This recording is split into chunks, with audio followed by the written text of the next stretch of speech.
नंदरूपाय विश्वोत्पत्त्यादिहेतवे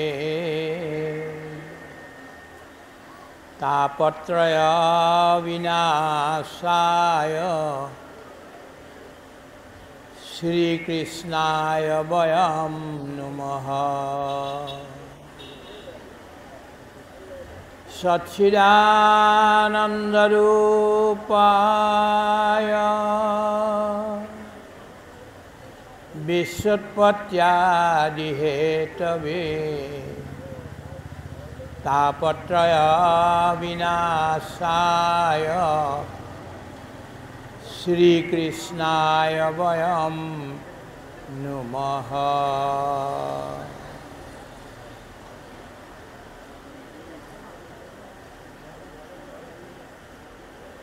শিশুবা শৈশৱে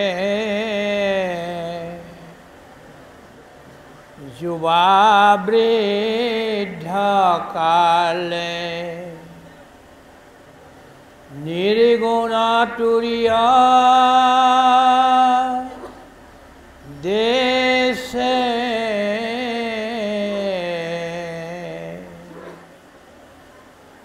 অনুতৰেণুতা হৃদয় গুহাত শংকৰায় ক্ষিপ্ৰ বেশে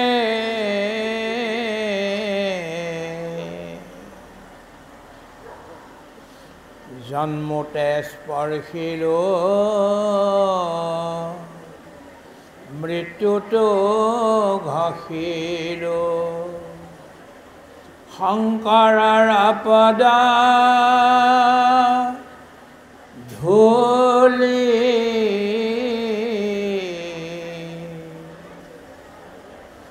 জীৱন নাতৰা যৱনী কাটানো শংকৰ শংকৰ বুলি জয় গুৰু শংকৰ বুলি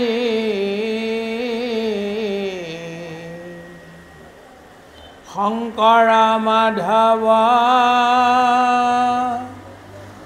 বুলি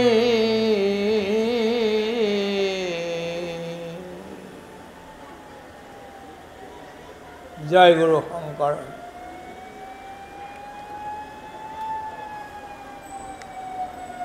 আজি এই পবিত্ৰ সভাত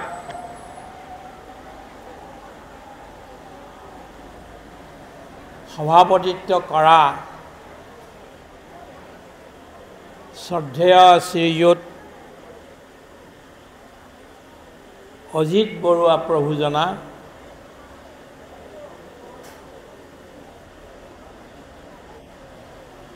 সভাৰ উদ্বোধিকা ডক্টৰ লুনামণি বৰা, অৱসৰপ্ৰাপ্ত অধ্যক্ষা চামগুৰি মহাবিদ্যালয়,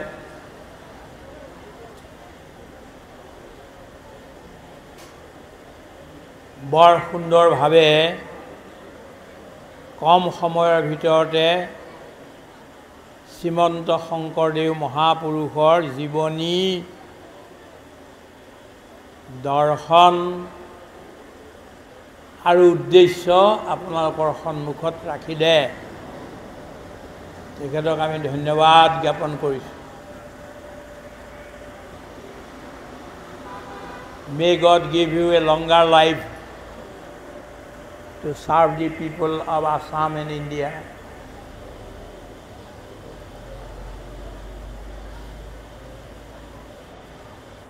আৰু এজন বিশেষ ব্যক্তি,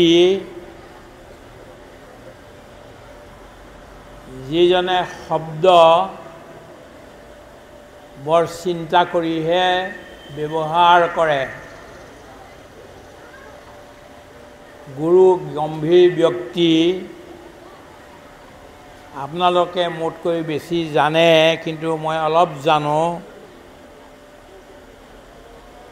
শ্ৰদ্ধেয় শ্ৰীযুত গুণীন হাজৰিকা ডাঙৰীয়া।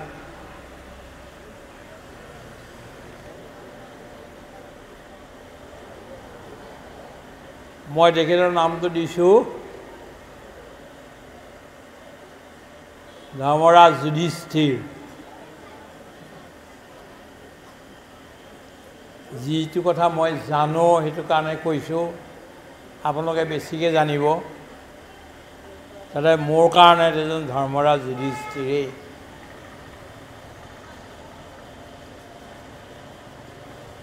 এতিয়া শ্ৰদ্ধেয় শ্ৰীযুত কেশৱ মহন্ত ডাঙৰীয়া আহি পোৱাহি নাই।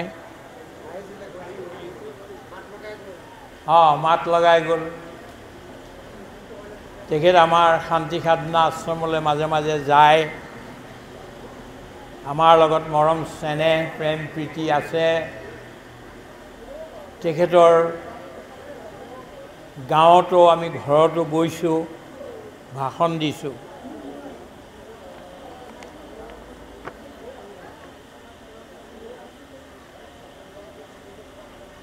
ইয়াৰ পিছত শ্ৰীযুত দীপ্লু ৰঞ্জন শৰ্মা, তেখেত বোধহয় অহা নাই।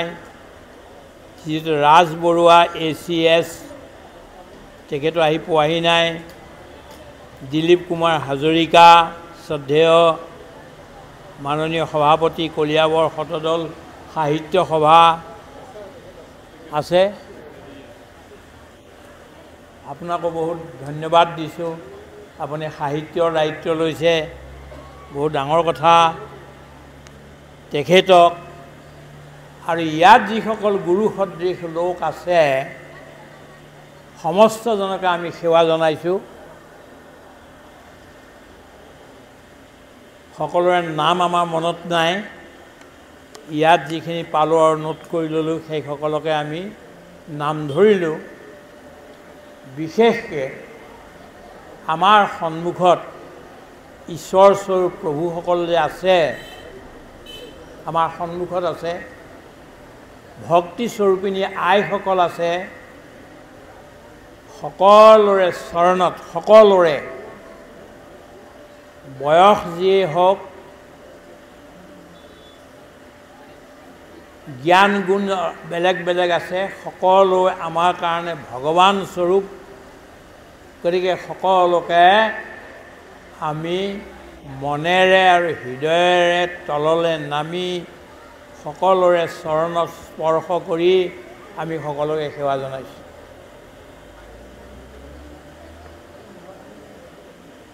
আমি ভাবি আছিলোঁ যে 1000 নামঘৰ যে বনাইছে, 1000 নামঘৰ মানে কি? আমাক দুবাৰ নিমন্ত্ৰণ দিবলৈ গৈছিল, সেইসকলকো আমি সোধা নাছিলোঁ। কিন্তু আজি আমাৰ শ্ৰদ্ধেয়া ডক্টৰ বাইদেউ বৰা বাইদেৱে আমাক বুজাই দিলে 1000 নামঘৰ কেনেকৈ হ'ল। আৰু বৰ পুৰণি নামঘৰ, ইমান দিন যে চলাই আছে, নিশ্চয় ইয়াত কিবা এটা ধৰ্মৰ অংশ থাকিব লাগিব, সেইকাৰণে ইমান দিন চলিছে।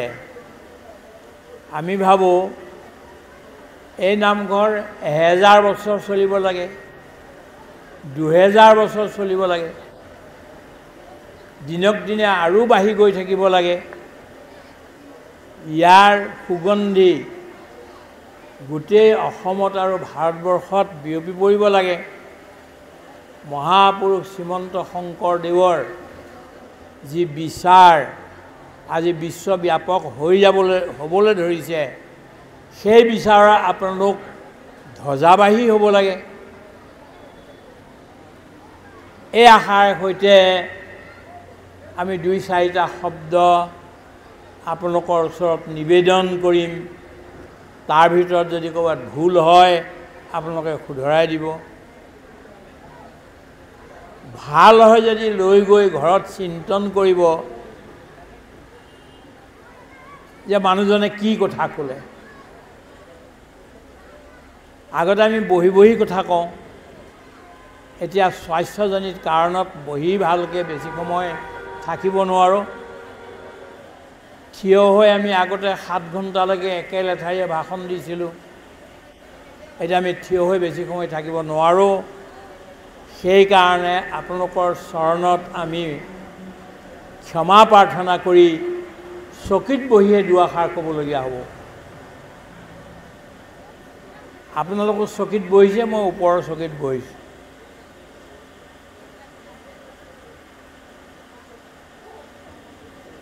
বৰ দুখৰ সময়ত আমি এই সময়ত জি আছোঁ। অসমীয়া মানুহৰ সামূহিক দুখ। ভাৰতীয় মানুহৰো চিন্তাশীলসকলৰ সন্মুখত দুখ। পৃথিৱীৰ লোকসকলৰ কাৰণেও চিন্তনীয় এক বিষয়। মই এনে কোনো এজন মানুহ পোৱা নাই অসমত এইখিনি সময়ত যিজনৰ চকুৰ পৰা চকুলো ওলোৱা নাই।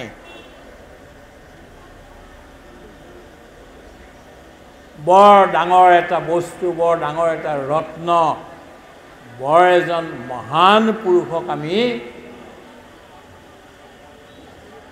হেৰুৱালোঁ।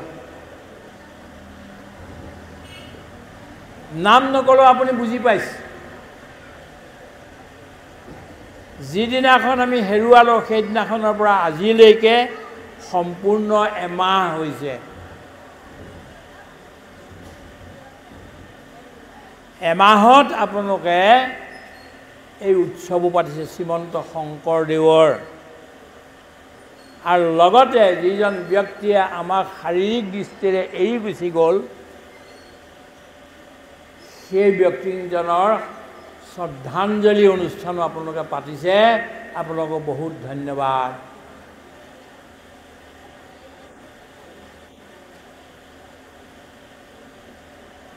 মোৰ মনত এটা দুখ আছিলে বৰ ডাঙৰ, এতিয়া আৰু এটা গোট খালে। মহাত্মা গান্ধীৰ কাৰণে আমি গোটেই জীৱন দিলোঁ।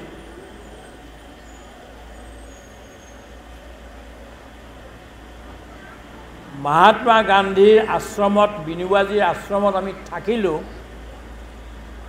গুৰুৰ গৃহত যেনেকৈ থাকে শিষ্য, তেনেকৈয়ে পুৰা 14 বছৰ। 12 বছৰ বয়সৰ পৰা মহাত্মা গান্ধী আৰম্ভ কৰিছোঁ আমাৰ জীৱনত, কিন্তু আমি মহাত্মা গান্ধীক দেখি নাপালোঁ।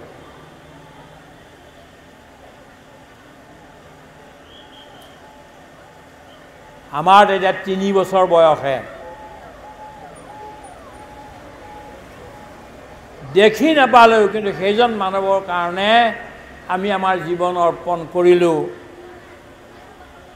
শ্ৰীমন্ত শংকৰদেৱ আৰু মাধৱদেৱক দেখা পোৱা নাই, তথাপিতো এই মহাপুৰুষ দুজনৰ কাৰণে আমি জীৱন অৰ্পণ কৰিলোঁ। আৰু ভাবোঁ যে আৰু অনেক জন্ম এই মহাপুৰুষকেইজনৰ কাৰণে আমি আগলৈ দিম।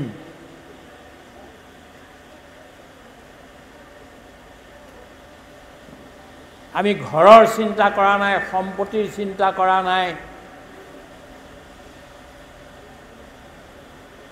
প্ৰতিষ্ঠাৰ চিন্তা কৰা নাই, ৰাজ গাদীৰ চিন্তা কৰা নাই। আমি চিন্তা কৰিছোঁ এই লোককেইজনৰ সেৱক আমি কেনেকৈ হ'ব পাৰোঁ। যিহেতু মহাত্মা গান্ধীক দেখাই নাপালোঁ, সেই দুখ আমাৰ মনত থাকি গ'ল। দ্বিতীয় দুখ এতিয়া বৰ্তমান হৈছে আমাৰ হিয়াৰ আমঠু, অতি মৰমৰ, সকলোৰে মৰমৰ, পৃথিৱীৰ মানুহৰ কাৰণে পথ দেখুৱাব পৰা এজন ব্যক্তি জুবিন গাৰ্গ আমাৰ এই অসম ভূমিতে জন্ম লৈছিল। তেখেতে মোক বিচাৰি এদিন শান্তি সাধনা আশ্ৰমলৈ আহিছিল। আৰু মই সেইখিনি সময়ত আশ্ৰমত নাছিলোঁ, বাহিৰত আছিলোঁ, লগ নাপালোঁ।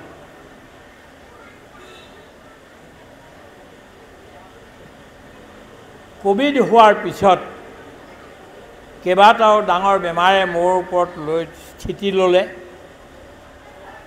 তাৰে এটা বেমাৰ হ'ল বৰ মৰমৰ মিত্ৰ কেঞ্চাৰ।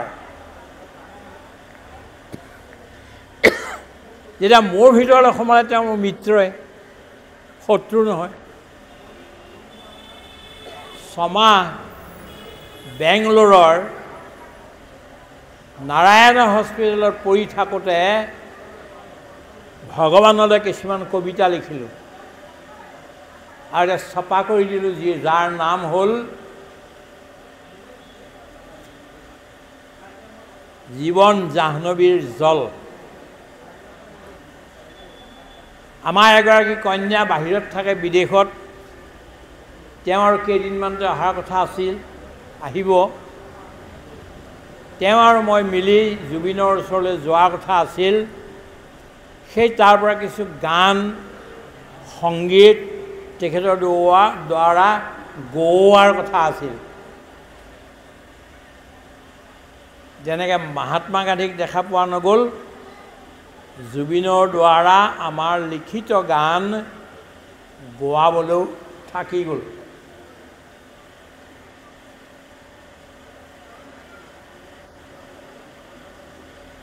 আমি অসমত বহুত দিন ধৰি আছোঁ, আপোনালোকৰ ইয়াত পদযাত্ৰা কৰিছোঁ 2.5 মাহ। মৰিগাঁৱত 2.5 মাহ আৰু ইয়াত 2.5 মাহ 2002 চনত।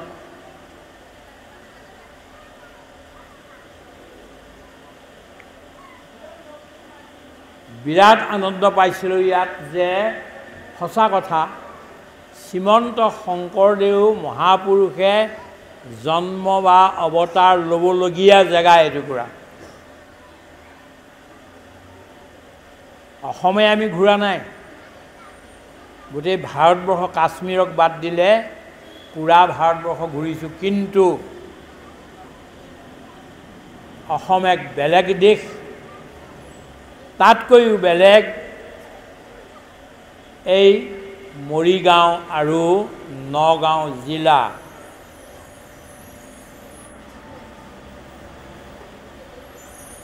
ইয়াত শ্ৰীমন্ত শংকৰদেৱৰ বিষয়ে লোকসকলক কোনো নতুন কথা বুজাবলগীয়া নাই।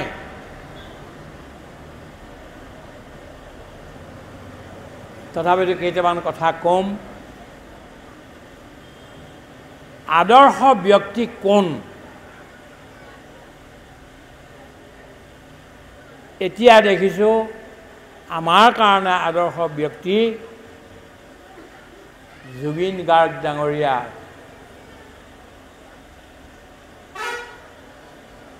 কিছুমান কথাত তেখেতৰ হয়তো কোনোবাই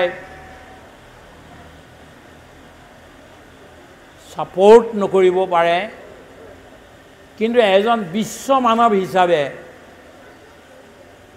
মহামানৱ হিচাপে সমস্তকে একেলগে ল'ব পৰা ব্যক্তি হিচাপে আৰু যিটো কথা তেখেতে ভাল বুলি ভাবিছিল সেই কথাটোক জীৱনত অনা এজন বিশিষ্ট ব্যক্তি অসমে অসমীয়াক, ভাৰতক আৰু পৃথিৱীক দিলে। ইমান দিন আমি অসমে গোটেই পৃথিৱীক যিটো কথা প্ৰচাৰ কৰি অসমৰ ভালখিনি আমি দিব পৰা নাছিলোঁ বা আমি ছাকচেছ হ'ব পৰা নাছিলোঁ, সেইটো কথা জুবিন গাৰ্গৰ এক মৃত্যুৱে কিন্তু কৰি দেখুৱালে। ই এক মহামৃত্যু বা মহাপ্ৰয়াণ, মহা আৰোহণ, মানৱ জাতিৰ মহা আৰোহণৰ এজন বাটকটীয়া এই জুবিন গাৰ্গ ডাঙৰীয়া।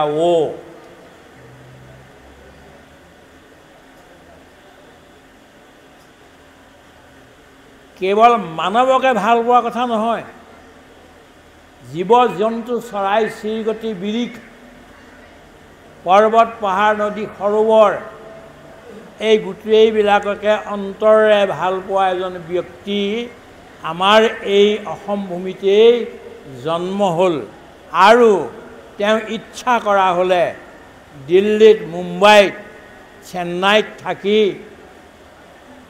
চিনেমা কৰি বৰ আনন্দত সুখেৰে থাকিব পাৰিলেহেঁতেন তেওঁ কিন্তু সেইখিনি নকৰি আমাৰ এই পাছপৰা প্ৰদেশখনলৈ ঘূৰি আহি ইয়াতে মানুহ আৰু মানুহৰ লগত মিলন ঘটালে কিন্নৰ গন্ধৰ্ব দেৱ তাও কি বাত নেহি মানৱ সে মানৱ কা মুক্ত মিলন চাহিয়ে এজন হিন্দী মহান কবিয়ে কৈছে কিন্নৰ গন্ধৰ্ব দেৱ ताओ की बात नहीं मानव से मानव का मुक्त मिलन चाहिए किन्नर गंधर्व देवताসকলে স্বৰ্গত যি কৰে কৰি থাকক গন্ধৰ্ব লোকত যি কৰে কৰি থাকক কিন্তু আমি এই পৃথিৱীখনকে স্বৰ্গ এই পৃথিৱীখনকে বৈকুণ্ঠ এই পৃথিৱীখনকে গোকুল আৰু বৃন্দাবন কৰিব খুজিছোঁ কেতিয়া এইটো সম্ভৱ হ'ব যেতিয়া মানৱ আৰু মানৱৰ মাজত মুক্ত মিলন হ'ব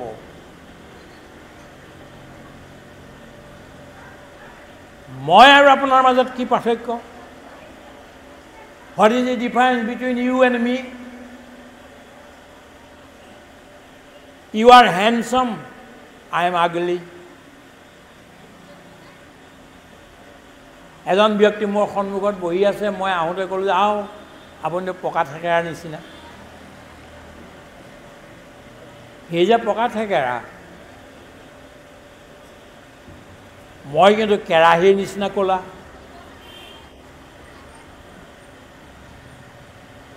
মোক মানুহে পুৰুষ বুলি কয় আপুনি এগৰাকী মহিলা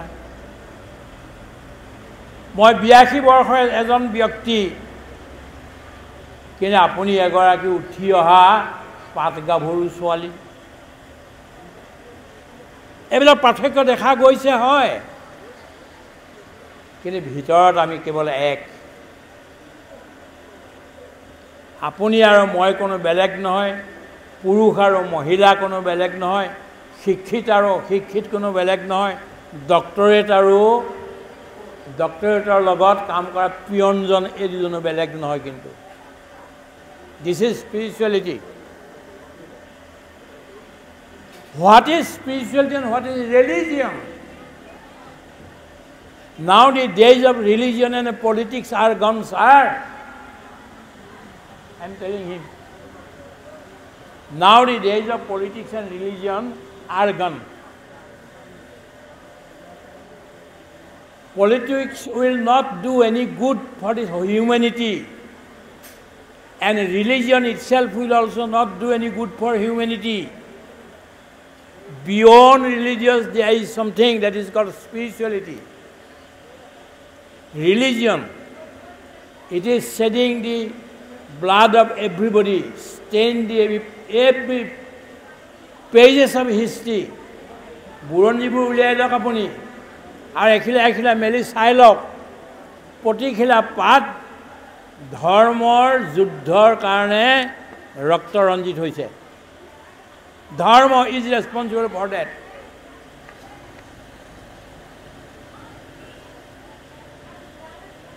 সেই একে কথা পলিটিক্সৰ গতিকে নতুন এটা বিষয় আহিছে সাইণ্টিষ্টসকলেও চিন্তা কৰিছে আৰু ভাল মানুহসকলেও চিন্তা কৰিছে না এই দুটাক বাদ দি দুটা বস্তু অন্য আনিব লাগিব ধৰ্মৰ ঠাইত আনিব লাগিব আধ্যাত্মক পলিটিক্সৰ ঠাইত আনিব লাগিব বিজ্ঞানক if there is a synthesis sweet synthesis of these two science and spirituality then you will get a very good saner human society and Zubin Garg was working for that Zubeen গাৰ্গে তিনিটা কথা ঘোষণা কৰিলে মোৰ জাতি নাই মোৰ ধৰ্ম নাই, মোৰ আমুক নাই এই বুলি ক'লে বহুতে বেয়া পাইছে এই কথা শুনি।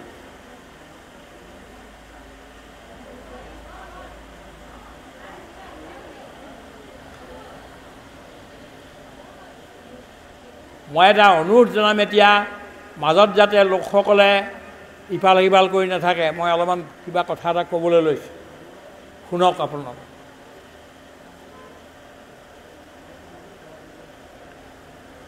মোৰ ধৰ্ম নাই বুলি তেওঁ আগৰ ষ্টেপটো কৈছে মানৱ জাতি।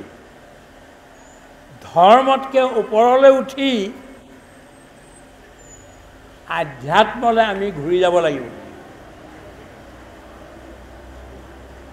উদাহৰণস্বৰূপে এটা নাৰিকল লওক, শুকান নাৰিকল।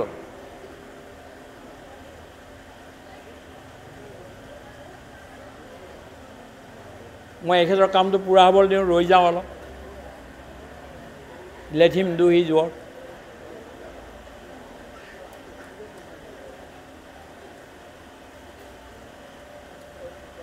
ভোক লাগিলেও আপোনাক বহি থাকক, ময়ো ভোক লগাকৈ আহিছোঁ, ভোজন কৰা নাই।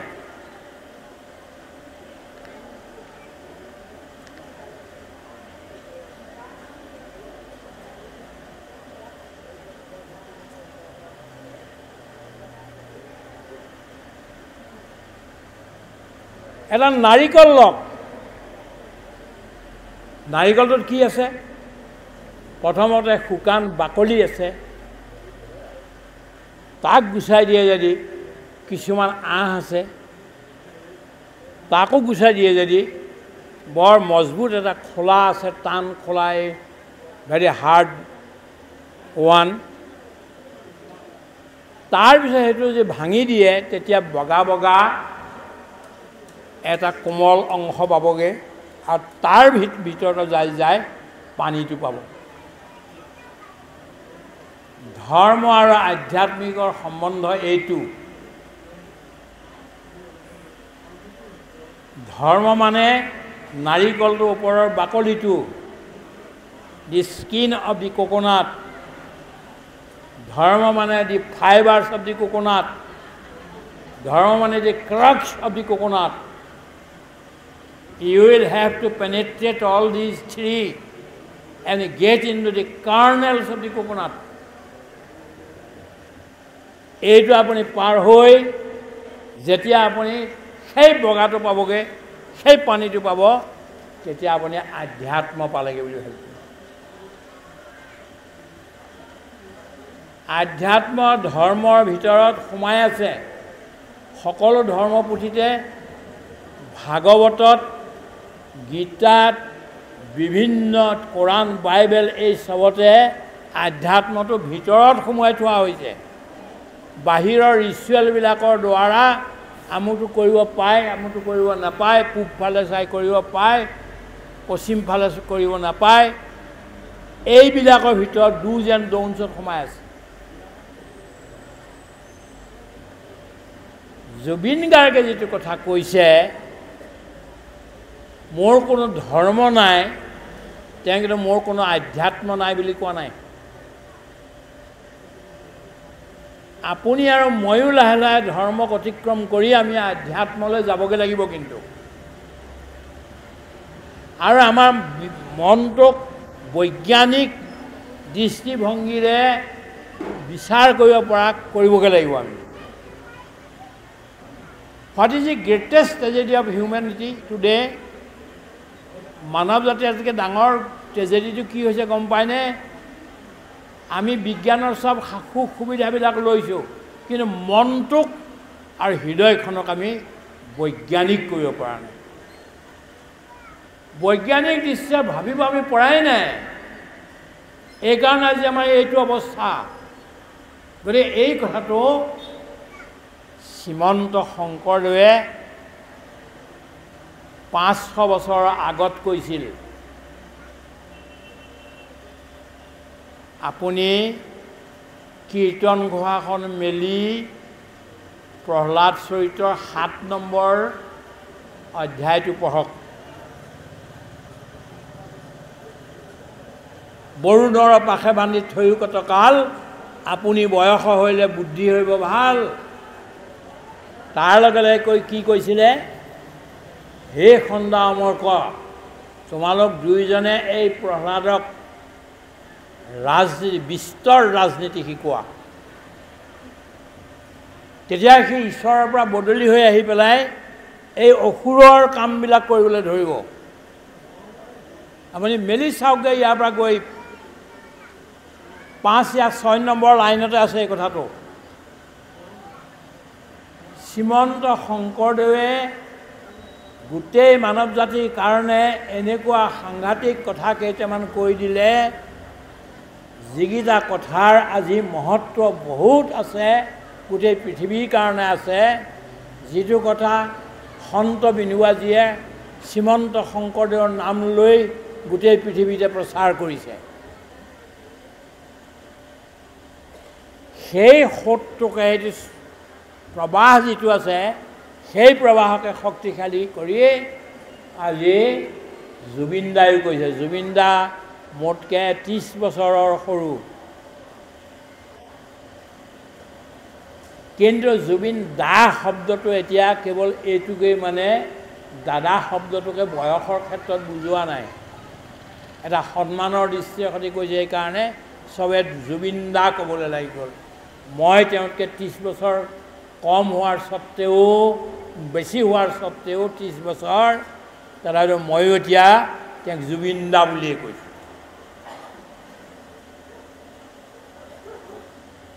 মই কোনো দিনাখন গীতা, ভাগৱত, উপনিষদ, কীৰ্তন ঘোষা, নাম ঘোষা এইবোৰত লাগি থাকোঁতেই গ'ল, জুবিন দাৰ সাহিত্য মই পঢ়িবলৈ বা সংগীত শুনিবলৈ সময়ে নাপালোঁ। এতিয়া মায়াবিনী যিটো আহিল, বৰ সাংঘাতিক এটা কবিতা, যিটো কালি নে পৰহি বিদেশত বিদেশী মানুহে তাৰ ইংৰাজী অনুবাদ কৰি গাইছে। এতিয়া মই মায়াবিনীতে শিকিবলৈ হ'লে আকৌ জ্ঞানী মানুহৰ ওচৰলৈ যাব লাগিব, যিসকলে বুজি পায় সেইসকলৰ পৰা শুনিব লাগিব, তেখেতৰ সংগীতবিলাক শুনিব লাগিব। কিন্তু মই কি ভাল পাওঁ, জুবিনৰ মাতটোৱে বৰ বঢ়িয়া, হৃদয়ৰ পৰা লোৱা, মই আকৌ বুজি নাপালোঁ, মোৰ হৃদয় কঁপাই যোৱা, এনেকুৱা মাত্ৰ শব্দ। তাত এতিয়া দেখা গৈছে গভীৰভাৱে মানৱ আৰু মানৱৰ মাজত যিটো প্ৰেম ভাৱনা, এই প্ৰেম ভাৱনা জাগৃত কৰা। মই প্ৰেমৰ অৰ্থ এইটো কোৱা নাই যে এজন ডেকা ব্যক্তিয়ে এগৰাকী গাভৰু ছোৱালীক শাৰীৰিক দৃষ্টি আকৰ্ষণ কৰাৰ যিটো স্বভাৱ, এইটোক মই প্ৰেম কৰা বোলা নাই। প্ৰেম তাতকৈও ডাঙৰ এটা বস্তু। কবিৰ দাসে বৰ সাংঘাতিক কথা এটা কৈছে, শুনক। পুথি পঢ় জগমোৱা, পণ্ডিত ভৰি নকৈ, ধাই অক্ষৰ প্ৰেমকে, যো পঢ়ে সো পণ্ডিত হৈ। পুথি পঢ় জগমোৱা, পণ্ডিত ভৰি নকৈ, ধাই অক্ষৰ প্ৰেমকে, যো পঢ়ে সো পণ্ডিত হৈ। পুথি পঢ়ি, কিতাপ পঢ়ি, দুম কিতাপ পঢ়ি কোনো পণ্ডিত হ'ব নোৱাৰে। পণ্ডিত হ'বৰ কাৰণে মানৱে, প্ৰতিজন মানৱে 2.5টা আখৰ পঢ়িব লাগিব। 2.5টা আখৰ, 2 আৰু প্লাছ আধা, সেইটো কি? পয় ৰয় প্ৰে, পয় ৰয় প্ৰ এইকাৰ আৰু ম, এই 2.5টা আখৰৰ এটা শব্দ আমি পঢ়িবলৈ শিকিব লাগে। শ্ৰীমন্ত শংকৰদেৱে এটা সাপৰ কাৰণে কান্দি কান্দি হাবাথুৰি খাইছিল। মহাপুৰুষে সদায়েই নাম প্ৰসংগৰ পিছত ভাগৱতৰ তত্ত্ব ব্যাখ্যা কৰে আৰু ভকতসকলে শুনে। আপুনি জানে, আকৌ মই ৰিপিট কৰিছোঁ, নতুন কথা কোৱা নাই, কথাগুৰু চৰিত্ৰত আছে, অন্য গুৰু চৰিত্ৰত আছে, আপুনি চাব। এদিনাখন তেওঁ নাম প্ৰসংগ শেষ কৰিলে, ভকতসকল তাত ৰৈ থাকিল। তেওঁতো আগৰ দৰে ভাগৱত ব্যাখ্যাটো আৰম্ভ কৰা নাই। 10 মিনিট গ'ল, 15 মিনিট গ'ল, 20 মিনিট গ'ল, 25 মিনিট গ'ল, 1 ঘণ্টা পাৰ হ'ল, 1.5 ঘণ্টা পাৰ হ'ল। ভকতসকলৰ মাজত উচপিচ লাগিলে যে কিয় এইটো হ'ল, কি কথা, গুৰুৱে আজি কথা কিয় কোৱা নাই। ইফালে সিফালে চাই আছে কেৱল। তেতিয়া এজনে ক'লে, বাপ কৃপালু গুৰু, আপুনি আজি ভাগৱত কিয় ব্যাখ্যা কৰা নাই? ইমান সময় গুচি গ'ল। বোলে মই ব্যাখ্যা কৰা নাই, মোৰ এজন ভক্ত এতিয়াও আহি পোৱাহি নাই। আৰে আমি দেখাতো সকলো আহিল, চব গিনতি কৰিলে যে 30জন ভকত চবেই আহি বহি আছে, তথাপিতো আপুনি কৈছে যে ভক্ত নাই অহা। বোলে নাই অহা। কোন সেইজন ভক্ত আমি নেদেখা? তোমালোকে নেদেখা এজন ভক্ত সদায় আহি নামঘৰৰ চুকত বহি পেলাই মোৰ ভাষণ শুনি থাকে। কোন সেইজন? বোলে এজন সৰ্পভক্ত। সৰ্পভক্ত? বোলে সৰ্পভক্ত। তেখেত সদায় আহে। তেতিয়া এজনে উঠি থিয় হৈ ক'লে, প্ৰভু, আমি এই 2জন আহি আছিলোঁ সেই গাঁওখনৰ পৰা, পাৰ হৈ আহিব লাগে পথাৰখন আমি দেখিছোঁ যে আমাৰ পিছে পিছে এজন সৰ্প আহি আছে। ভয়তে আমি দৌৰিবলৈ গ'লোঁ, তেওঁ আমাৰ পিছে পিছে দৌৰে। তাৰপিছত এডৰা চপৰাণী পালোঁ, তেওঁ আহি আছে চপৰাণীৰ ওপৰেদি। তেতিয়া আমি ভয়তে কি কৰিলোঁ, চপৰা লৈ পেলাই তেওঁক মাৰি পেলালোঁ। কি তোমালোকে ভক্তজনক মাৰি পেলালা? বোলে আমিতো বুজি নাপাওঁ, আমি মাৰি পেলাই আমাক কামুৰিবলৈ আহিছোঁ বুলি ভাবিছিলোঁ, খুটিবলৈ আহিছে বুলি ভাবিছিলোঁ, সেইকাৰণে আমি মাৰি পেলালোঁ। শ্ৰীমন্ত শংকৰদেৱ গ'ল, বোলা বোলা বোলা মোক দেখুওৱা বুলি গ'ল। তালৈ গৈ কান্দিবলৈ ধৰিলে, যেন এজন উত্তম সৰ্পক তোমালোকে হত্যা কৰি পেলালা। এতিয়া কি কৰে? যিজন গ'ল গ'ল আৰু উপায় নাই। এতিয়া চবে মিলি আমি এতিয়া ইয়াতে বহি প্ৰাৰ্থনা কৰোঁ আৰু এওঁৰ কাষ্ঠ সংস্কাৰ কৰা যাওক। তোমালোকে কাঠ আনা, আনা, তেওঁক আমি কাষ্ঠ সংস্কাৰ কৰোঁ বুলি গুৰুজনাই সেই সৰ্পজনৰ ভক্তজনৰ কাষ্ঠ সংস্কাৰ কৰিলে আৰু কান্দিবলৈ ধৰিলে। ক'লে যে আজিৰ পৰা তোমালোকে এনেকুৱা জীৱক কেতিয়াও হত্যা নকৰিবা। শ্ৰীমন্ত শংকৰদেৱে প্ৰাণী দয়াৰ কথা আৰম্ভ কৰিছিল তেতিয়াৰ পৰাই। যেতিয়া গৈ আছিল, আপোনালোকে জনা কথা আকৌ ঘূৰাই কৈছোঁ মই, যেতিয়া গৈ আছিল জগন্নাথপুৰীলৈ, তেওঁ দ্বিতীয়বাৰ গৈছিল, তৃতীয়বাৰ যাবলৈ বিচাৰিছিল কিন্তু নোৱাৰিলে যাব। দ্বিতীয়বাৰ যাওঁতে এঠাইত গৈ ৰৈ গ'ল তেওঁ শিষ্যসকলৰ সৈতে। ৰাতিপুৱা তেওঁতো ব্ৰহ্মমুহূৰ্তত উঠে ভগৱানৰ নাম ল'বলৈ। তেতিয়া দেখিলে এগৰাকী মহিলাই কান্দি আছে।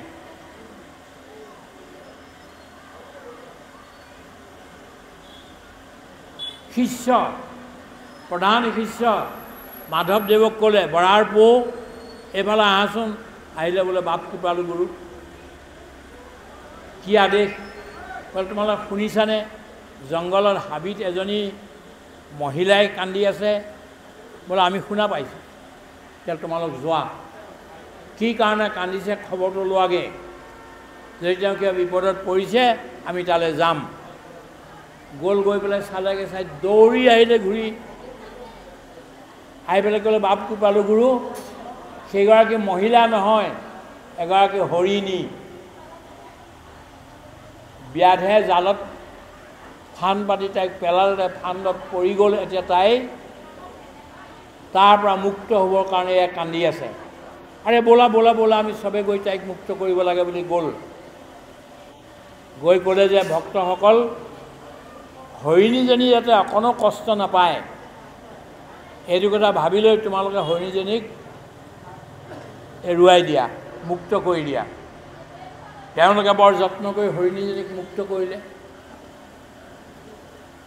ইয়াৰ পিছত ক'লে, জালখন জাপিলে, থোৱা। এতিয়া বহাৰবোৰ এইটো কোৱা যে এই হৰিণীজনীক এজন ব্যাধে জাল মাৰি ধৰিলে। এই ব্যাধে হৰিণীজনীক যদি হত্যা কৰি তাৰ মাংস বজাৰত বেচিলেহেঁতেন তেতিয়াহ'লে কিমান পইচা পালেহেঁতেন? বোলে 1 টকা 8 অনা পালেহেঁতেন, 1 টকা 2 মহা পালেহেঁতেন, ঠিক আছে তুমি এখন কৌপাত দুখন কৌপাত আনা, কৌপাত আনিলে তাতে নিজৰ জেপৰ পৰা 1.5 টকা পইচা উলিয়ালে, কৌপাতত থ'বলৈ দিলে, তাৰ ওপৰত কৌপাতে ঢাকিলে, ঢাকি চবকে ক'লে যে তোমালোক চব বহাতে প্ৰাৰ্থনা কৰা, এই ব্যাধৰো যাতে মন বদলি হৈ যায়, বিচাৰ যাতে বদলি হৈ যায়, তেওঁ আগলৈ যাতে কোনো প্ৰকাৰে জীৱ হিংসা নকৰে, সেইটো কৰি পেলাই প্ৰাৰ্থনা কৰি শ্ৰীমন্ত শংকৰ গুচি আহে। আমাৰ কোৱাৰ তাৎপৰ্য এইটো যে জীৱ জন্তুবিলাকৰ প্ৰতিও, সাপৰ প্ৰতিও, বাঘৰ প্ৰতিও, হৰিণৰ প্ৰতিও য'ত যেনেকৈ আছে এই সকলোকে মৰম কৰা, স্নেহ কৰাৰ যিটো কাম অসমীয়া মানুহৰ কাৰণে আৰম্ভ কৰি দিছিল, সেইটোকে এইখিনি সময়ত জুবিন গাৰ্গ ডাঙৰীয়াই বগলীটো পালন কৰি, কুকুৰকেইটা পালন কৰি, অন্য জীৱবিলাকক পালন কৰি আমাক দেখুৱাই থৈ গ'ল। এতিয়া মোৰ এটা প্ৰশ্ন অসমীয়া মানুহৰ কাৰণে, ভালকৈ ভাবক। চবে কৈছে জুবিনক জাষ্টিচ দিব লাগে, জুবিনক এতিয়া ন্যায় দিব লাগে। জুবিনক ন্যায় দিব লাগে নে আমাক ন্যায় দিব লাগে? জুবিনটো গ'লগৈ আৰু ইমান মানুহে যে প্ৰাৰ্থনা কৰিছে, তেওঁ নিশ্চয় বৈকুণ্ঠ পাবগৈ। তেওঁ এইটো ন্যায় ল'বলৈ আকৌ প্ৰতিশোধ ল'বলৈ ঘূৰি আহিবনে? এটা চিন্তা মই বুজি পোৱা নাই, আপোনালোকে মোক বুজাই দিব। 2 নম্বৰ, ধৰি লওক 4জন মানুহক ফাঁচীত লটকাই দিলে, ওলমাই দিলে, তেওঁলোক মৰিলে, আপুনি কি শান্তি পালে? এইবুলি ক'বলৈ চোৱা ই অন্যায় কৰিছে, ইয়াক ফাঁচি দিয়া হ'ল। এইটো জাষ্টিচ হ'লনে? এই যে নেচুৰেল জাষ্টিচ, যে ভগৱানে যদি এনেকুৱা কৰিলেহেঁতেন, তেতিয়াহ'লে আমি যিবিলাক পাপী, মোৰ নিচিনা পাপীবিলাককতো বৈকুণ্ঠ বা বেলেগ এডোখৰ জেগা কৰি তাত ওলমাই ৰাখিব লাগিছিল। ভগৱানে ক্ষমা কৰিলে। মই আপোনাক আজি সিমানখিনিলৈকে ক'ব নোখোজোঁ যে যিকেইজন মানুহে হত্যা কৰিল বুলি কৈছে, আমিতো নাজানো। ন্যায়ে যিটো কথা ক'বগৈ আগলৈ গৈ, সেইটোৱেই সঁচা হ'বগৈ। বিভিন্ন মানুহে বিভিন্ন কথা কৈ আছে, আজি এইটো কালিলৈ সেইটো, হয়তো সেইবিলাক নাথাকিবও পাৰে। I do not know' whether they kill Zubeen or Zubeen was drowned, কি হ'ল মই নাজানো। সেইকাৰণে আজিয়ে ইয়াৰ উত্তৰটো মই দিব নোৱাৰোঁ। কিন্তু ধৰি লওক সেইকেইজন মানুহে ষড়যন্ত্ৰ কৰি হত্যা কৰিছিল আৰু ধৰা পৰি গ'ল, হাতে লোতে চব প্ৰমাণ পত্ৰ পাই গ'ল, তাৰপিছত তেওঁলোকৰ ফাঁচি হৈ গ'ল।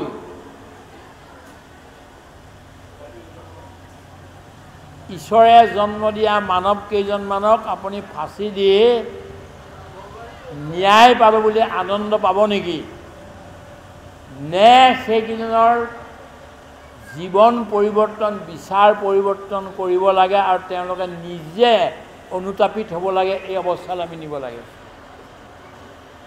I as a human being having faith in natural justice, মই কোনো এই দুটাই নহয়, পৃথিৱীত ক'তো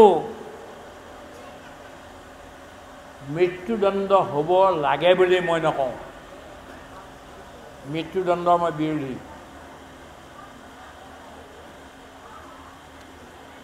আপোনালোকে কান্দিছে, গোটেই অসমৰ মানুহে ইমানকৈ একেলগে কন্দা ক'তো দেখা নাই। মই য'লৈ য'লৈ ফোন কৰি সুধিছোঁ যে তোমালোকৰ চকুলৈ ওলাইছে বোলে, আমি শুবই পৰা নাই। কোনো অসমীয়া মানুহে শুব পৰা নাই। আপোনালোক অসমীয়া মানুহে বৰ ভাল কাম এটা কৰিলে। জুবিনক যেতিয়া লৈ আহিছে শ্মশানলৈ, 12-14 লাখ মানুহে কান্দি কান্দি আহিছে, এটা শব্দ নকৰাকৈ ইমান শান্তিৰে আহিছে। এনেকুৱা অদ্ভুত শান্তি পৃথিৱীৰ কোনো প্ৰচেছনত এতিয়ালৈকে হোৱা নাই। এনেকুৱা এটা অৱস্থাত আপোনালোকে ইমান ধৈৰ্য দেখুৱালে, অসমীয়া মানুহে ইমান ধৈৰ্য দেখুৱালে, কিন্তু এতিয়াও মই হাতযোৰ কৰি আপোনাক প্ৰাৰ্থনা কৰোঁ, আপোনাক শ্ৰীমন্ত শংকৰদেৱৰ শিষ্য যিমানেই লোক অসমৰ ভিতৰত আছিল, হিন্দু হওক, মুছলমান হওক, খ্ৰীষ্টান হওক, বঙালী হওক, বিহাৰী হওক, অসমীয়া হওক, যিয়েই নহ'লে গোটেইবিলাকেই এক প্ৰকাৰৰ শ্ৰীমন্ত শংকৰদেৱৰ শিষ্য। I am not doubtful about it. I declare it. চবেই শংকৰদেৱৰ পৰা কিবা নহয় কিবা লাভ পাইছে। আৰু উত্তৰ পূৰ্বাঞ্চল বুলি এই কাৰণে থাকিল যে শ্ৰীমন্ত শংকৰদেৱে এখন নতুন সমাজ, নতুন ৰাজ্য, নতুন পৃথিৱী তৈয়াৰ কৰিবলৈ চেষ্টা কৰিছিল, তাত সফলো হৈছিল, আৰু সেইকাৰণে উত্তৰ পূৰ্বাঞ্চলটো থাকিল। Had there been no Shankardev in the northeast, there would not have been northeast today. Shankardev is the greatest unifier of India. ভাৰতবৰ্ষৰ আটাইতকৈ বেছি সকলোকে একেলগে গোটাই ৰখাৰ কোনোবা এজন মানুহ যদি ক'ৰবাত আছে, সেইজন প্ৰথম হ'ল শংকৰদেৱ। আপুনি এইটো প্ৰশ্ন আজি আপোনাৰ গুৰু শ্ৰীমন্ত শংকৰক অন্তঃকৰণে কৰি সোধক যে যিকেইজন মানুহে বেয়া কাম কৰিছিল, এই মানুহকেইজনক এতিয়া ফাঁচি দিব লাগেনে নেলাগে? মই নতুন এটা বিচাৰ ৰাখি মানুহক বিপথে নিব খোজা নাই, কিন্তু মই মোৰ বিচাৰটো কৈছোঁ। তেওঁলোক লাগিলে জেলতে থাকক, কিন্তু এতিয়াও তেওঁলোকে ভাল শাস্তিটো পাইছে। অসমীয়া মানুহৰ ইমান একত্ৰ হৈ পেলাই ইমান কান্দিছে, ইমান দুখ কৰিছে, এই দুখবিলাকে তেওঁলোককো নিশ্চয় যন্ত্ৰণা দিছে। আমি কি কাম কৰিলোঁ? থাকক বহুদিন, যদি আইনে কয় জেলত থাকক, থাকি দেখক কি হৈছে কি নাই হোৱা। এতিয়া আমি জুবিনক জীয়াই ৰখা, শংকৰদেৱক জীয়াই ৰখা, মাধৱদেৱক জীয়াই ৰখা, ভূপেন হাজৰিকা ডাঙৰীয়াক জীয়াই ৰখা, বিষ্ণু ৰাভাক জীয়াই ৰখা, আগৰৱালাদেৱক জীয়াই ৰখা, এনেকুৱা কামবিলাক আমি চবে মিলি কৰিব লাগে। আৰু সেই ক্ষেত্ৰত জুবিন গাৰ্গকো আমি গভীৰ অধ্যয়ন কৰি কেনেকুৱা এখন জুবিন গাৰ্গে বিচৰা এখন সমাজ নিৰ্মাণ কৰি সকলোকে সমতাৰ ভেটিত ৰাখি তৈয়াৰ কৰাটো বৰ আনন্দকৰ। কিছুমানে কয় যে জুবিন গাৰ্গেতো কমিউনিষ্ট বিচাৰ, কি বেয়া কথা? কমিউনিষ্ট হোৱাটো কি বেয়া কথা? মই নিজেও ঘোষণা কৰি থৈছোঁ, I am a communist, but a spiritual communist. Hembai himself is also a communist, but a spiritual communist. সেইকাৰণে মোৰ নিজৰ নামত এটা বেজীও ৰখা নাই, কোনো সম্পত্তি ৰখা নাই, ঘৰ নিৰ্মাণ কৰা নাই। যেতিয়ালৈকে অসমৰ মানুহৰ, পৃথিৱীৰ মানুহবিলাকৰ নিজা নিজা ঘৰ নহয়, নিজা নিজা সম্পত্তি নহয়, তেতিয়ালৈকে হেমবায়ে কোনো সম্পত্তি নলয়। জুবিনে কোৱাৰ আগতে মই এইটো ঘোষণা কৰিছোঁ, আপুনি মোৰ লেখবিলাক চাব, তাত লিখা আছে এই কথাটো। য'তে য'তে কাৰ্ল মাৰ্ক্সৰ কথা আহিছে, মই কেৱল কাৰ্ল মাৰ্ক্স বুলি লিখা নাই, কিন্তু মহামুনি কাৰ্ল মাৰ্ক্স বুলিছোঁ। যেনে ব্যাস মহামুনি হৈ গ'ল,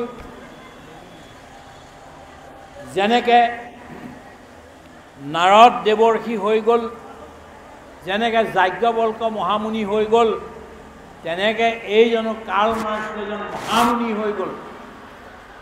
মানৱ জাতিক বহুত আগবঢ়াই দিলে, গতিকে আমি এইটো কৰিব নোৱাৰোঁ। কিন্তু ইমানেই কথা, কাৰ্ল মাৰ্ক্সৰ ৰাস্তাটো বেলেগ আছিল। তেওঁ কৈছিল যে যিবিলাক মানে প্ৰলিটেৰিয়েট আছে, সৰ্বহাৰা আছে, তেওঁলোকৰ ৰাস্তাত যদি এই এৰিষ্টক্ৰেটিকবিলাক, বুৰ্জোৱাবিলাক খাৰা হৈ যায়, তেওঁলোকক হত্যা কৰি হ'লেও আগবঢ়া। আমি সেইটো নকওঁ। আমি কওঁ সেইবিলাক বহাই বুজাই হৃদয় পৰিৱৰ্তন কৰি সেই লোকসকলক আগবঢ়াই আনিব লাগে। যিমানবিলাক মানুহ আছে আদানী আম্বানীৰ পৰা আৰম্ভ কৰি এই গোটেইবোৰ আমাৰ মানুহ কিন্তু দে আৰ নট ডিফাৰেণ্ট ফ্ৰম আছ দে আৰ নট আৱাৰ এনিমিজ কিন্তু তেওঁলোকে কিছুমান কথা ভুল কৰিছে সেইবিলাক বদলি কৰিলে তেওঁলোকৰ যিটো মগজু সেই মগজুটো আমাৰ সমাজখনক আগবঢ়াই নিবৰ কাৰণে বহুত দৰকাৰী সেইটো আমি কৰিব লাগিব I am not supportive of any philosophy which kills a man, destroys a human body. মানৱ নামৰ এটা বস্তু যিটোৱে ধ্বংস কৰে তেনেকুৱা কোনো এটা বিচাৰৰ আমি সমৰ্থন নকৰোঁ শ্ৰীমন্ত শংকৰদেৱে কি বুলি কৈছে বিশেষত মনুষ্যজাত যিটো নৰে বিষ্ণু বুদ্ধি সৰ্বদাই মুকমান্য কৰে কুকুৰ গদৰ্ভ চিগা লৰাত্মাৰাম জানিয়া সবাকো কৰি কৰিবা প্ৰণাম এই কুকুৰটো এই চিগালটো এই গাধটো এই যিজন আমুক আছে সেই গোটেইবিলাকৰ ভিতৰত আত্মা ৰাম আছে বুলি জানি লৈ তুমি সকলোকে প্ৰণাম কৰিবা প্ৰণাম মানে ভৰিকেইটাত ধৰি পেলাই প্ৰণাম কৰাতে প্ৰণাম নহয় সকলো বস্তুৰ কাৰণে we shall have to create condition for all of them to live happily গোটেই পৃথিৱীত যিমানবিলাক জীৱ জন্তু গছ লতিকা আছে কীট পতংগ আছে এই সকলোবিলাক যাতে ভালভাৱে জীয়াই থাকিব পাৰে তাৰ কাৰণে ব্যৱস্থা কৰি দিয়া আমাৰ কাম দিজ আৱাৰ ৱৰ্ক শ্ৰীমন্ত শংকৰদেৱে কিবা বুজিছানে তুমি এই বুলি যদি মোক কয় মই কম মই একোৱে বুজা নাই আপুনি মোক বুজাব পাৰে আপুনি যি বুজাব মই তাৰ ওচৰলৈ যাম মই আৰম্ভহে কেইটামান কৰিছোঁ কি আৰম্ভ কৰিছোঁ কুকুৰৰ চিগালৰ গদৰ্ভৰ আত্মা ৰাম জানিয়া সবাকো পৰি কৰিবা প্ৰণাম মই এতিয়া আজি 2-4 বছৰমানৰ পৰা এটা কুকুৰক আনি লৈ তাক সদায় ৰাতিপুৱাই প্ৰণাম কৰোঁ আৰু সিও মোক প্ৰণাম কৰে আৰু তাক ৰুটি এখন প্ৰথমতে দিওঁ তাৰপিছত মই কাম আৰম্ভ কৰোঁ শংকৰদেৱে যিটো কথা শিকাইছিলে মই কমান শ্ৰেণীত পঢ়িছোঁ যে আৰম্ভ কৰিছোঁ যে প্ৰথম কুকুৰটোকে আৰম্ভ কৰোঁ তাৰপিছত গৰুকেইজনীক আৰম্ভ কৰোঁ গছ গছনিবিলাকক আৰম্ভ কৰি এইবিলাক ঈশ্বৰ আছে বুলি আত্মাৰাম আছে বুলি যদি এইবিলাকে কৰিবলগীয়া হয় যিকেইজন মানুহে অসমৰ আটাইতকৈ দুখ কৰি গ'ল সেই লোককেইজনক এতিয়া হত্যা কৰাটো মই কোনো প্ৰকাৰে সন্মতি নিদিওঁ মোৰ মতে চলিবনে নচলে আৰু এইটো কথা যে মই আজি কওঁ আপোনালোক ইমান গৰম হৈ আছে মই গৈ গুৱাহাটী পাম নে নাপাম ঠিকনা নাই কিন্তু তাৰমানে মই ক'ব লাগিব যে সেইকেইজন আমাৰে মানুহ কিন্তু সেইকেইজন যিকেইজন অন্যায় কৰিলে সেইকেইজনতো আমাৰে মানুহ আছিল এতিয়াও আমাৰ মানুহ হয় সেইকেইজনক এতিয়া বুজাই পেলাই কেনেকৈ তেওঁলোকৰ ভুলটোক তেওঁলোকৰ দ্বাৰাই স্বীকাৰ কৰিব পৰা যায় এইটোহে আচল সৰুসকল আপোনালোকৰ সন্মুখত ডাঙৰ কথা আছে মই আপুনি শব্দটোৰ দ্বাৰা এই ইয়াত থকা ব্যক্তিকেইজনকে কোৱা নাই কিন্তু গোটেই অসমীয়া মানুহৰ কাৰণে এইটো এটা সম্বোধন কৰিছোঁ আজি কালিলৈ হয়তো পৰহিলৈ মোৰটো ওলাই যাব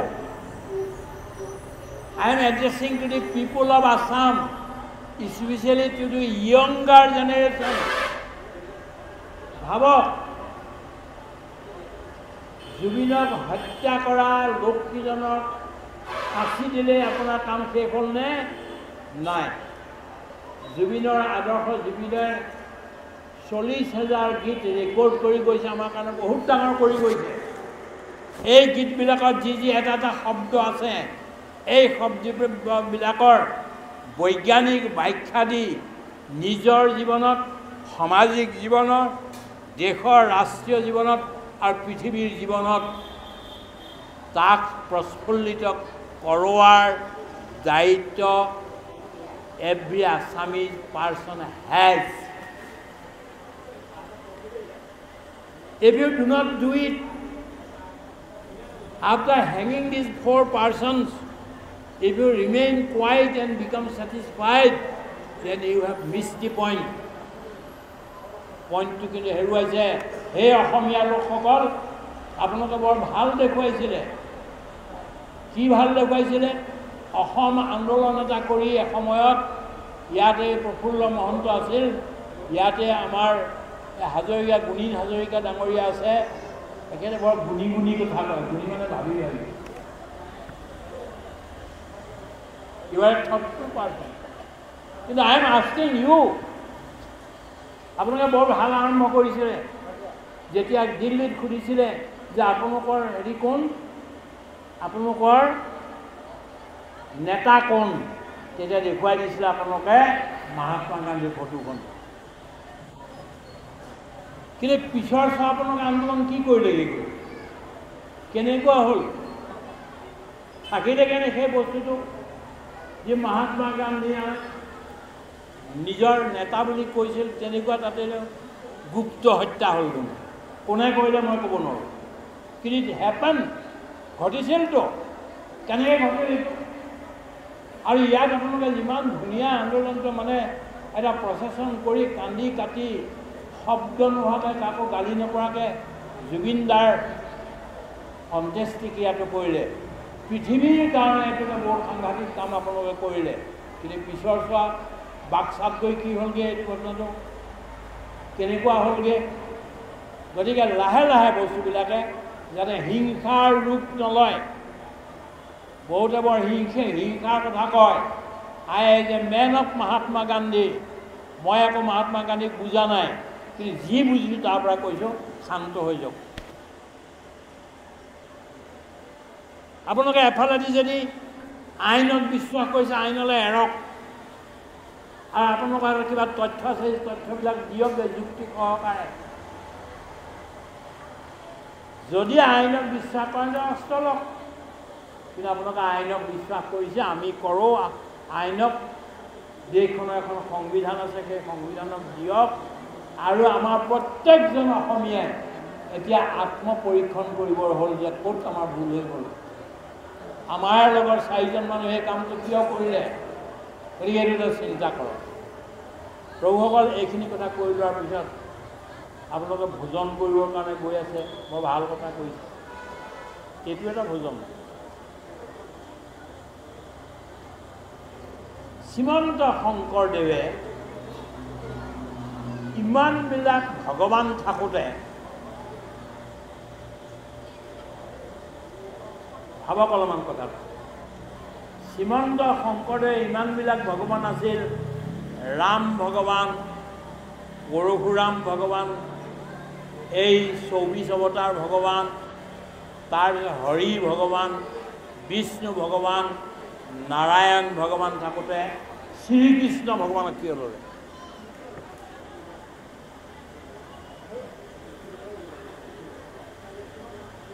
এইটো ভাবিবলগীয়া কথা। অনেকবিলাক ভগৱান আছে, গোটেইবিলাক নাকচ কৰা নাই। বিষ্ণু হাতেদি সোমালে বৈষ্ণৱ ধৰ্ম। ৰামৰ নামটো ল'লে, বোলা ৰামৰ ৰাম বুলি ক'লে। প্ৰথম আৰম্ভণি কৰি ৰাম বুলি কৰিছে। চুন চুন ৰে চুৰ বৈ প্ৰমাণা, নিশাচৰ নাচ নিদানা। এইটো ৰামৰ প্ৰথম, যিটো প্ৰথম কবিতা লিখিলে ৰামৰ স্তুতি কৰি লিখিলে। বহুত সময়ত ৰামক স্তুতি কৰিছে, কিন্তু জীৱনী কৃষ্ণহে ল'লে। লীলা যিবিলাক আছে সেইবিলাক চব কৃষ্ণ ল'লে। কেলে কৃষ্ণ ল'লে? ৰাম আৰু কৃষ্ণৰ মাজত এটা পাৰ্থক্য আছে প্ৰভুসকল। ৰামৰ জন্ম হ'ল বসন্ত ঋতুত, চ'ত মাহৰ শুক্লা নৱমী তাৰিখে।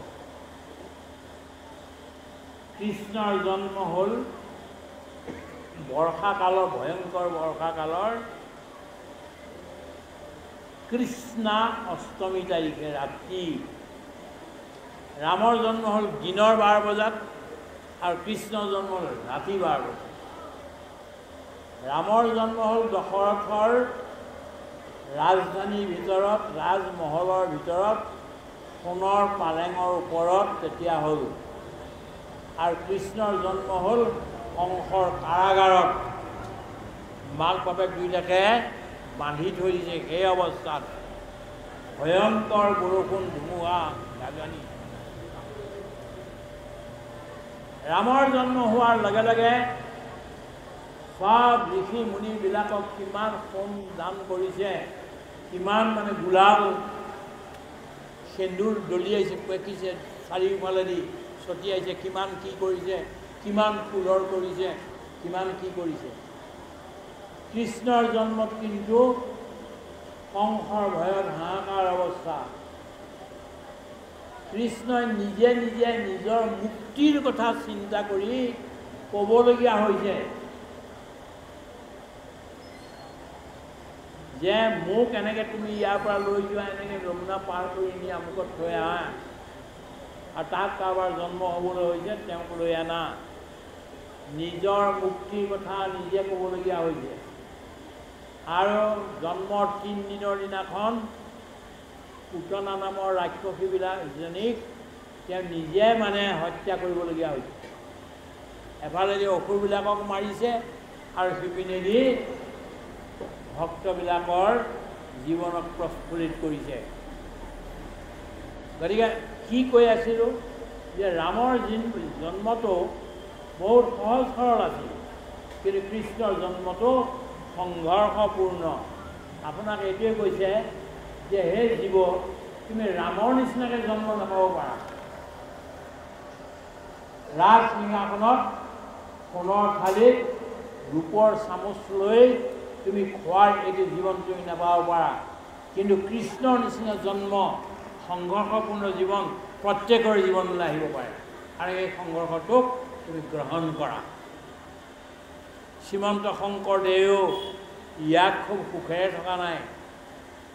14 বাৰ তেওঁৰ আশ্ৰম ভঙা হ'ল আৰু খেদা হ'ল তেওঁক এঠাইৰ পৰা ইঠাইলৈ। আৰু মাধৱদেৱৰ আশ্ৰম 24 বাৰ ভঙা হ'ল, আৰু শেষত ইয়াত থাকিব নোৱাৰি তেওঁলোক গুচি গ'ল পশ্চিমলৈ। অসম এৰি গুচি যাবলগীয়া হ'ল। কিন্তু এটা ডাঙৰ কথা আপুনি চাওক, এই গোটেইবিলাক হোৱাৰ স্বত্তেও শংকৰদেৱে ইমান সাংঘাতিক সাগৰ সংকাশ লিখিলে, ইমান চববিলাক নাটক দিলে, নৃত্য দিলে, কি নাই দিয়া, চব এখন সমাজৰ কাৰণে জৰুৰী গোটেই বস্তুবিলাক তেওঁ দিলে।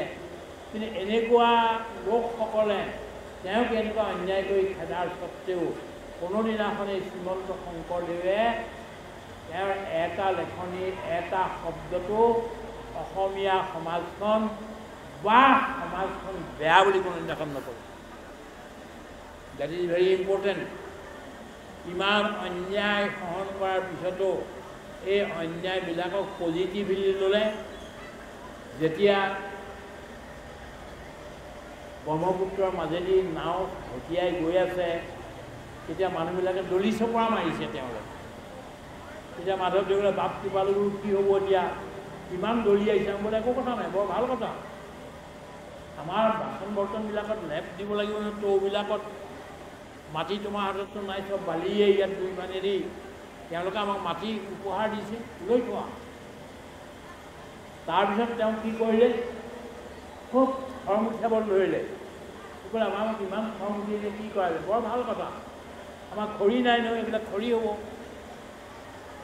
হাউ এ negative thing was transformed into a positive way of life, এইটো আমাক শ্ৰীমন্ত শংকৰদেৱে শিকাই গ'ল, আৰু শেষলৈকে নিজে কৃষ্ণৰ কিংকৰ হৈ থাকিল। মই যে কৃষ্ণ চৰিত্ৰ ক'বলৈ লাগি যাওঁ, বহু সময় লাগি যাব, সেইকাৰণে নকওঁ এই বিষয়টো। মানে নামঘোষাৰ একেবাৰে যিটো 6ষ্ঠ অধ্যায়, মই 6টা খণ্ডত নামঘোষা লিখিছোঁ। তাৰে শেষৰ যিটো অধ্যায় নাম ছন্দ, তাত কৃষ্ণ চৰিত্ৰৰ বিষয়ে 40টা পেজ কিন্তু লিখিছোঁ। গোটেই বিজ্ঞানৰ কথাবিলাকো দিয়া হৈছে, শ্ৰীমন্ত শংকৰদেৱ কেনেকৈ এজন বা শ্ৰীকৃষ্ণ এজন কেনেকৈ বিশ্ব মানৱ এই কথাটো তাত দেখুৱাবলৈ প্ৰতিপন্ন কৰা হৈছে, যত্ন কৰা হৈছে। গতিকে এইবিলাক আপোনালোকে চাব পাৰিব। মোৰ কিতাপ ইয়াত আছে, আপোনালোকে 50খনমান কিতাপ লিখা হৈছে বিভিন্ন বিষয়ৰ ওপৰত, চাব পাৰিব আপোনালোকে। কিন্তু মই সেই বিষয়টো আৰু খুলিব নোখোজোঁ, আপোনালোকৰ সময় হৈছে। কিন্তু এইটোৱে ক'ব খুজিছোঁ যে জুবিন গৰ্গক আমি আকৌ শ্ৰীমন্ত শংকৰদেৱৰ ৰূপত বুলি মই নাই কোৱা, শ্ৰীমন্ত শংকৰদেৱক জীৱনত অনুকৰণ কৰা এজন ব্যক্তি হিচাপে আমি পাইছোঁ। এতিয়া আমাৰ কাম হ'ল যে আমি আমাৰ আৱেগবিলাকক শান্ত কৰি জুবিনদাৰ এই শব্দবিলাক, বিচাৰবিলাক, শ্ৰীমন্ত শংকৰদেৱ মহাপুৰুষ মাধৱদেৱৰ বিচাৰবিলাক কেনেকৈ সমাজৰ মাজত আগবঢ়াই লৈ যাব পৰা যায় তাৰ চিন্তা কৰিব লাগে।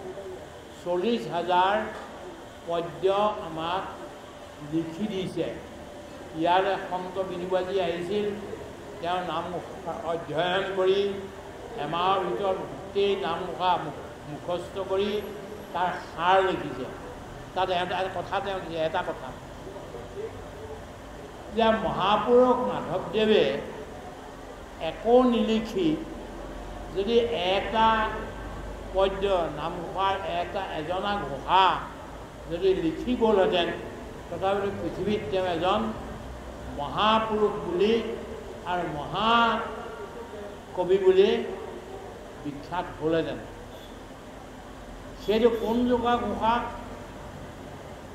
অধমে কেৱল দোষ লয় মধ্যমে দোষ, গুণলৱে কৰিয়া বিচাৰ, উত্তমে কেৱল গুণ লয় উত্তমোত্তমে, অল্প গুণ হৰয় বিস্তাৰ। সংসাৰত 4বিধ মানুহ আছে, অধম, মধ্যম, উত্তম আৰু উত্তমোত্তম। অধম ব্যক্তিসকলে সদায় ব্যক্তিৰ বেয়াটোহে দেখে, দোষটোহে দেখা পায়। চন্দ্ৰটোৰ সেই শীতলতা, চন্দ্ৰৰ সেই সুন্দৰ চন্দ্ৰিমা, এইটো দেখা যায়। চন্দ্ৰটো ক'লা আছে, এইটো দেখা যায়। কলংক আছে, এইটো দেখে। কেৱল দোষহে দেখে। মানুহৰ ভিতৰত গুণ আৰু দোষ দুয়োটাই আছে, কিন্তু গুণ প্ৰমুখ হিচাপত আছে। লাইক এ বেকবোন, বেকবোনডাল এনেকৈ থাকিলে মানুহটো থিয় হৈ থাকিব পাৰে, তেনেকৈ কিবা নহয় কিবা আপোনাৰ গুণ আছে কাৰণেহে আপুনি থিয় হ'ব পাৰে।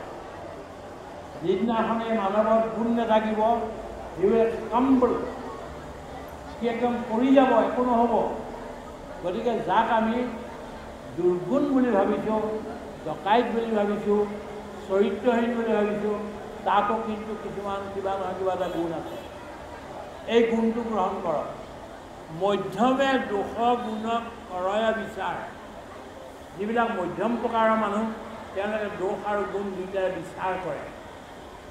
তৃতীয়তে উত্তমে কেৱল গুণ, উত্তম যিসকল হ'ব, দোষ থাকিলেও দোষটো গ্ৰহণ নকৰে, কেৱল গুণটোহে বিচাৰ কৰে। আৰু যিজন উত্তম হ'ব, তেওঁ অল্প গুণ যদি কাৰোবাৰ থাকে তাকে বিস্তাৰ কৰি দিয়ে। এই 4টা প্ৰকাৰৰ লোক আছে। আমি এতিয়া অধমত আছোঁ। অধমৰ পৰা আমি কেনেকৈ গৈ উত্তম হওঁ, তাৰ কাৰণে আমাক এটা অনুশীলন মহাপুৰুষ মাধৱদেৱে আমাক দি গৈছে। প্ৰভুসকল, মই আৰু বেছি কথা ক'ব খোজা নাই। আপোনালোকক সকলোকে ধন্যবাদ দিছোঁ নিমন্ত্ৰণ কৰাৰ কাৰণে। আৰু দুপৰীয়া ভোজনৰ সময়ত কৰিলে আৰু অলপমান হ'বই, আৰু ভোজনলৈ যাব মানে। কিন্তু অন্য জেগাবিলাকতো বাহিৰত, অসমৰ বাহিৰতো গৈ এবাৰ চাই আহিব লাগে আপোনালোকে মিটিং কেনেকৈ সঞ্চালন কৰে। 9টা বজাত যদি মিটিং দিছে, 9টাৰ 5 মিনিট আগতে দৰ্জা চব বন্ধ কৰি দিয়ে আৰু মানুহ সোমাব নোৱাৰে। যি আগত সোমালে সেই থাকিব আৰু শেষলৈকে থাকিব, বাহিৰলৈ যাবলৈ নিদিয়ে, নাযায়ো মানুহ, শুনিম বুলিয়ে আহে। গতিকে মাজত এইবিলাক যদি প্ৰচেছন উলিয়াই আপুনি খোৱাৰ কথা উলিয়ায়, তেতিয়াহ'লে মুস্কিল হৈ যায় গোটেই ব্যৱস্থাটো। গতিকে মই যদিও আৰু কিছু কথা শংকৰদেৱৰ গীতাৰ পৰা কি আনিলে, বিষ্ণু সহস্ৰনামৰ পৰা কি আনিলে আৰু ভাগৱতৰ পৰা কি আনিলে, এই গোটেইবিলাক ক'ম বুলি ভাবিছিলোঁ, কিন্তু যিহেতু সময়ো হৈছে আৰু লোকসকলৰো ভোজনৰ সময় আহিল, সেইকাৰণে মই ইমানতেই সমাপ্ত কৰি আপোনালোকক ধন্যবাদ জনাইছোঁ, আমাক যে নিমন্ত্ৰণ কৰিলে। আৰু ইয়াৰ মাজেদি গোটেই অসমীয়া সমাজখনক আজি এইটো গোহাৰি জনাইছোঁ যে আপোনাক বেছি উত্ৰাৱলো নহ'ব, বিহ্বলো নহ'ব, শান্ত চিত্তে কৰি আমি এখন শান্ত অসমীয়া সমাজ বুলি গোটেই পৃথিৱীক কেনেকৈ আমি জাননী দিব পাৰোঁ, ইয়াৰ চিন্তাটো এটা গাভৰু সকলো ধৰক, ইমানতে চিন্তা কৰি মই মোৰ বক্তব্য সমাপ্ত কৰিছোঁ। সকলোকে নমস্কাৰ। হৰি ওম কৃষ্ণ।